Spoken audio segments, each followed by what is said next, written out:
Hello, welcome back to the next episode of Every Kind of I Do.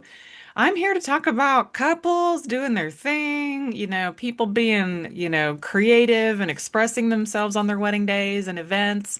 And today is going to be another discussion on attire. And speaking of attire, I am wearing my Grim Reaper cloak today because this wedding in particular was lovely in its thematic greatness. This was my zombies versus vampires wedding, but what I'm talking about today is the red dress. And we're back at the Twisted Chapel of Lizzie Gator, so we're going to talk about why the red dress slays. So, there are many statement colors, I feel like, when you're on a wedding day that is way beyond the traditional white gown or the pre-traditional different gowns from a different era of the Renaissance and the times way past, right? So red to me is such a statement color in general. Like even if somebody has red hair, I'm thinking they're making a statement. And then wearing a red dress on your wedding day is definitely making a statement in the best way possible for obvious reasons. I love when my couples are exactly who they are and they express themselves that way. So this couple had a mixture of lovely things going on in their attire, and I wanted to say this red dress does it all. It is not only a statement piece, but think about this, like his suit is an accessory to her red gown. Like this is beautiful.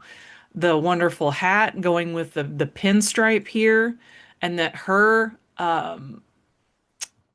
the entire dress with the addition of the tulle veil at the last minute was just a nice flow to this entire day.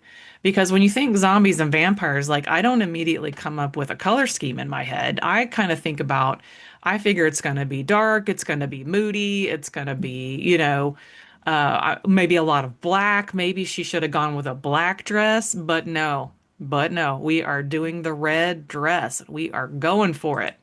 So I want to highlight the fact that I know there was many details on this wedding day that were absolutely stunning and lovely. And one of the details that we can talk about right here is not just the dress, but she went full in with this red and black faux flower bouquet with very subtle skulls attached inside of it. Now, from this angle, you can't tell right away which ones are the skulls, which ones are the flowers. But if you look right here, this is definitely one of the skulls. And there was also some feather details in here that were kind of mixed in. So I love the fact that it matches and it goes with it well because it's not hiding behind all of the red. Do you see how that this red and this red, they still complement each other, but it's not getting lost? Like if it was an only red bouquet, I could see how maybe the red on red would get to be a bit much. But in this instance, the perfect amount of black, the perfect amount of red, even when I photograph it right here, it doesn't blend in with the bright red dress. So you know what I mean? And of course, look at her. She's so gorgeous. They had a specific time set up for hair and makeup, which was wonderful to observe because you had regular makeup and then you had the prosthetic makeup and the special effects. I think it was just stunning. So this is kind of an idea of what it looks like in play as they're married. They're leaving the reception. The wind has caught the veil. She's trying to make sure it doesn't fly off of her head because it was about to, I think. And the wind caught it, and there was all different kinds of things happening on this day that I wanted to share. Another thing about having, we'll call it, we've talked about holiday weddings and we've talked about seasonal weddings. Okay, this one's a mixture of both because it was around the Halloween time, spooky season. There is a season of spookiness. We've got the people who have Halloween all year. We've got the people who want their wedding to be specifically on Halloween. Hey, either way works for you. Make it your season, make it your own. And the cool thing I love about this is that we're kind of sort of incorporating a fall element too, like fall and Halloween element with the giant real pumpkins, by the way, giant real pumpkins. They ended up doing this as a favor, like a takeaway favor. So if people wanted to take home these pumpkins, they could. So I wanted to show y'all that because, well, not only are we back at the Twisted Chapel again, right? Back at the Twisted Chapel at Lizzie Gator, but as the wedding is coming to a close, people are like, well, where are these pumpkins going to go? Well, the pumpkins are going home with you if you want to take it home.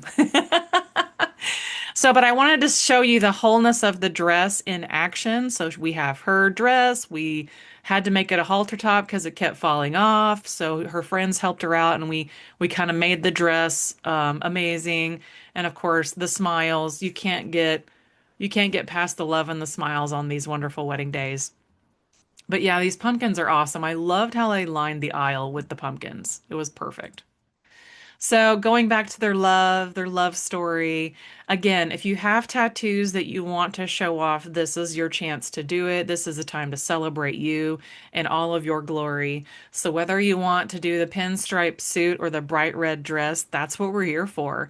And mind you, like also just take into account what weather challenges could you have? Do you need to have a shawl? Do you need to have more straps? Do you need to have a bolero that you can add later that doesn't even have to match the dress? Or, like we've said in previous episodes, maybe make a shawl, maybe have a shawl, go thrift a shawl. Have some fun with it. Have a lot of fun with it and go slay that red dress.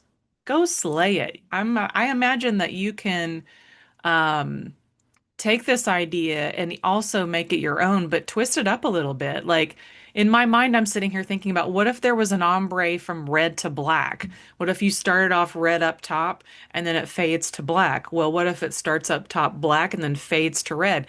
I mean, think of all the possibilities. I just think about all the wonderful things. And this wedding has so much more to share, but for now, I'm starting with the red dress. So I hope you enjoyed this and tell me, are you planning to wear a non-white or non-creamy white gown to your wedding? If so, do tell which color. If I've not covered one already, I've covered orange, green, red, white, black. What else is left? Blue? Maybe. Maybe I have a blue one coming up. I don't know. So, hey, it's been great to sit with you. This is Jen with Weirdo Weddings Photography, and I am signing off. I will see you on the next episode of Every Kind of I Do.